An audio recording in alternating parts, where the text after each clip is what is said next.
नमस्कार, जयतु भारतः GST and other laws discussion and analysis के आज के अंक में आपका स्वागत है। Central goods and services tax rules 2017 में 1 जनवरी 2022 से कुछ बहुत ही महत्वपूर्ण चेंजेस होने जा रहे हैं, उसी के बारे में आज के अंक में चर्चा कर रहे हैं। Notification number 35 of 2021 central tax दिनांक 24 सितंबर 2021 जब जारी किया गया था, तब उसमें सीजीएसटी रूल्स के कई प्रोविजंस के अंदर चेंजेस किया गया था, लेकिन उन प्रोविजंस के अंदर यह लिखा गया था कि ये from the date to be notified तब से प्रभावी होंगे, अर्थात जब यह डेट नोटिफाई होगी तब से यह प्रभावी होंगे। जैसे यह रूल 2 का सब रूल 1 है, इसमें लिखा है with effect from the date as may be notified. उसी प्रकार से यहाँ पर जो सब रूल 2 है उसमें भी लिखा है with effect from the date as may be notified. यहाँ पर जो सब रूल 6 है उसमें भी लिखा है उसके क्लॉज 1 में with effect from the date as may be notified. उसी तरह से यह जो सब रूल 7 है उसमें भी लिखा है with effect from the date as may be notified. तो यह डेट अब नोटिफाई हो गई है। अभी 21 दिसंबर 2021 को notification number 38 of 2021 central tax जारी करके notification number 35 of 2021 central tax दिनांक 24 सितंबर 2021 के कई प्रावधानों के लिए डेट नोटिफाई कर दी गई है, और वह डेट है 1 जनवरी 2022, अर्थात वे सभी प्रावधान 1 जनवरी 2022 से लागू हो जाएंगे। जब नोटिफिकेशन नंबर 35 ऑफ 2021 जारी हुआ था, तब इन प्रावधानों के बारे में विस्तार से चर्चा की थी और उस समय बताया था कि ये लागू तब होंगे जब इनकी डेट नोटिफाई हो जाए। तो अब यह डेट नोटिफाई हो गई है 1 जनवरी 2022। फिर से एक बार उन प्रावधानों को रिफ्रेश कर सकते हैं। जहां पर मैंने कहा है कि ये लागू होंगे डेट नोटिफाई होने से, वहां अब उनकी डेट 1 जनवरी 2022 समझ लेनी है। रूल 10B एक नया रूल इंसर्ट किया जाएगा, जिसके तहत आधार ऑथेंटिकेशन आवश्यक होगा कुछ पर्पस के लिए। बिना आधार ऑथेंटिकेशन के भी रजिस्ट्रेशन तो मिल जाएगा, लेकिन जो टेबल में ये 3 पर्पस दर्शाए हुए हैं, यदि रजिस्ट्रेशन कैंसिल हो गया हो तो उसे रिवोक करवाने की एप्लीकेशन करनी है, तो उसके लिए आधार ऑथेंटिकेशन होगा, तभी इस प्रकार की एप्लीकेशन की जा सकेगी। दूसरा, रूल 89 के अंदर रिफंड क्लेम फाइल करने के लिए, या रूल 96 के तहत आईजीएसटी भर के एक्सपोर्ट करना और उसका रिफंड प्राप्त करना, इसके लिए आधार ऑथेंटिकेशन रजिस्टर्ड पर्सन का होना आवश्यक है, अन्यथा यह सुविधाएं रजिस्टर्ड पर्सन को नहीं मिलेगी। आधार ऑथेंटिकेशन किसको करवाना पड़ेगा? तो जो प्रोप्राइटरशिप फर्म है उसमें प्रोप्राइटर का आधार ऑथेंटिकेशन होना आवश्यक है। पार्टनरशिप फर्म के केस में कोई भी पार्टनर आधार ऑथेंटिकेशन करवा सकता है।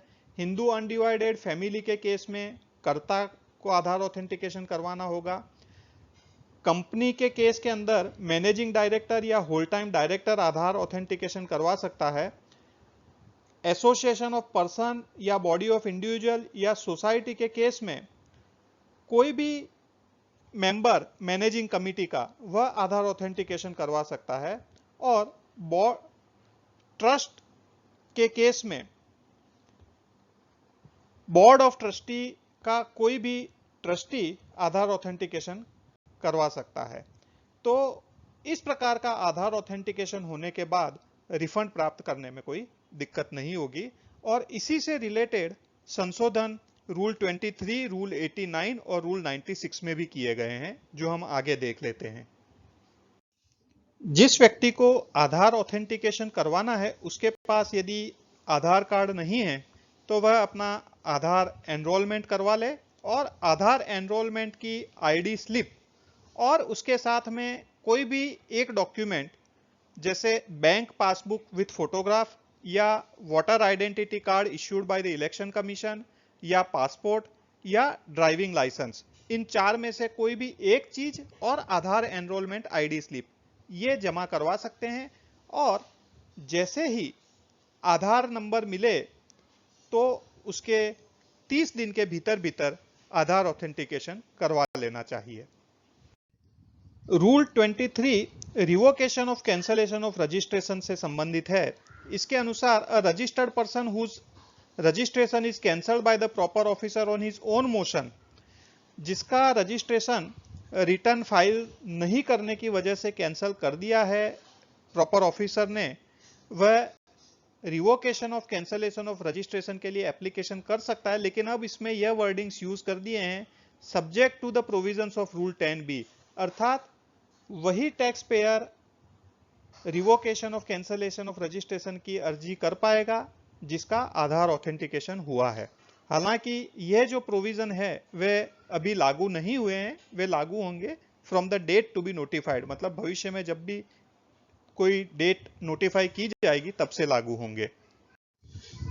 इसी प्रकार रूल 89 जिसके तहत रिफंड क्लेम फाइल किया जाता है डिपार्टमेंट के समक्ष, उसमें भी अब यह वर्ड इंसर्ट कर दिए subject to the provision of rule 10B, अर्थात a tax payer may file subject to the provision of rule 10B and application electronically, अर्थात अब जो फॉर्म GST RFD 01 के अंतर्गत रिफंड क्लेम फाइल किया जाता है वह भी subject to provision of rule 10B होगा, अर्थात आधार ऑथेंटिकेशन हुआ है तभी यह इस प्रकार के रिफंड एप्लीकेशन फाइल की जा सकेगी।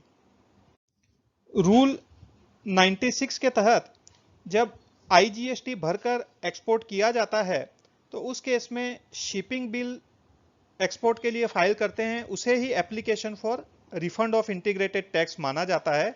लेकिन उसकी जो पहले दो शर्तें थी कि उसमें एक एक्सपोर्ट मैनिफेस्ट हो जाना चाहिए फाइल, और सेकंड कि टैक्स पेयर है जो एप्लीकेंट है उसने फॉर्म GSTR 3B या फॉर्म GSTR 3 ये फाइल कर दिया होना चाहिए। अब इसमें एक और कंडीशन क्लॉज C के रूप में ऐड कर दी जाएगी, the applicant has undergone Aadhaar authentication in the manner provided in rule 10B, अर्थात यहां पर भी यदि आधार ऑथेंटिकेशन रूल 10B के हिसाब से नहीं हुआ हो तो इस प्रकार का रिफंड क्लेम रूल 96 का भी नहीं मिलेगा। आज के अंक में बस इतना ही। धन्यवाद। Please like, share and subscribe.